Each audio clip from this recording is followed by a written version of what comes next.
Salam sejahtera, saudara yang dikasihi Tuhan. Kita berjumpa kembali dengan Renungan Harian GKI Kebonjati dan bersama saya Agus Gunawan. Tema kita hari ini adalah jangan pindah ke lain hati. Bacaan diambil dari Keluaran 20 ayat 4-6. Mari kita membacanya. Jangan membuat bagimu patung yang menyerupai apapun yang ada di langit di atas, atau yang ada di bumi di bawah, atau yang ada di dalam air di bawah bumi. Jangan sujud menyembah kepadanya atau beribadah kepadanya.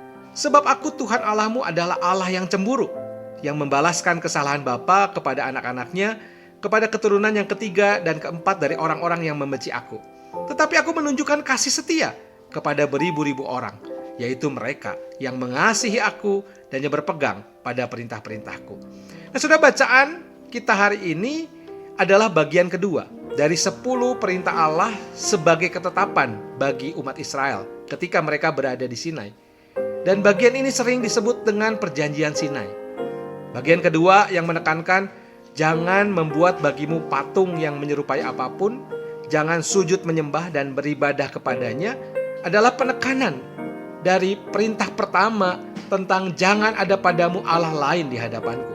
Sudah perintah ini jelas menekankan tentang keberadaan kita di hadapan Allah. Kita ini adalah sah milik Allah.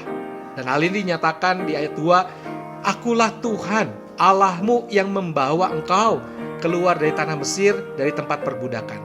Saudara, kalimat akulah Tuhan Allahmu adalah pengesahan bahwa Allah adalah Allah bagi umat Israel dan Israel adalah umat kesayangannya. Umat kesayangan Allah ini telah melihat karya besar Allah dalam awal kehidupan mereka berumat. Allah menunjukkan keterlibatan besar dalam hidup mereka. Perbuatan ajaib Allah itu alasan yang membuat mereka hanya perlu taat pada Allah yang ajaib dan besar. Sudah tidak ada Allah lain yang patut disembah di samping Tuhan Allah. Maka pertanyaannya, mungkinkah kehadiran Allah digantikan makhluk ciptaannya dan benda hasil karya manusia? Siapa yang bisa tepat merepresentasikan Allah kita? Tidak ada, saudara. Peringatan keras diberikan kepada para pelanggar. Gambaran hukuman pada keturunan yang ketiga dan keempat menunjuk pada keseriusan dosa atau mengabaikan Allah. Dosa menyembah yang lain selain Allah.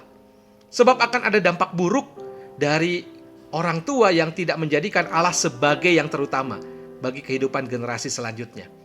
Maka itu menyembah Allah yang hidup akan mendatangkan kasih setia Tuhan yang telah ada, selalu ada, dan yang tersedia bagi mereka yang setia kepadanya.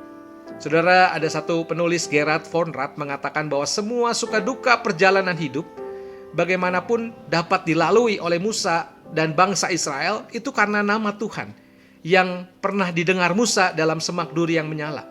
Nama itu terdengar untuk menjawab pertanyaan saat Musa meminta kekuatan dan petunjuk jalan mana yang harus ditempuh.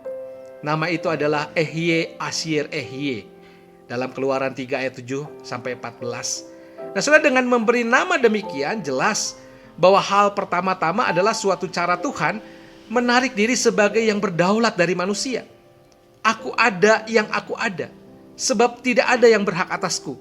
Dengan demikian tentang Tuhan dan tentang informasi tambahan atas dirinya, von Rad mengatakan kita hanya diberi sebatas namanya. Namun yang dicatat von Rad dalam bukunya Musa tahun 85 ini menunjuk bahwa dalam nama itu adalah nama Tuhan yang artinya dia yang berpaling kepada manusia, bukan Tuhan sebagai dia di dalam dirinya. Maka itu saudara, kalau Allah sebegitu mengasihi kita, jika demikian masihkah kita berpaling ke lain hati? Adakah yang lebih hebat dari Allah kita? Dan yang begitu mengasihi kita sehingga ia menyatakan dirinya dalam karya keselamatan melalui Yesus Kristus dalam kuasa Roh Kudusnya? Maka itu saudara, tidak ada kata lain, setialah. Jangan berpaling ke lain hati. Tuhan memberkati kita. Amin.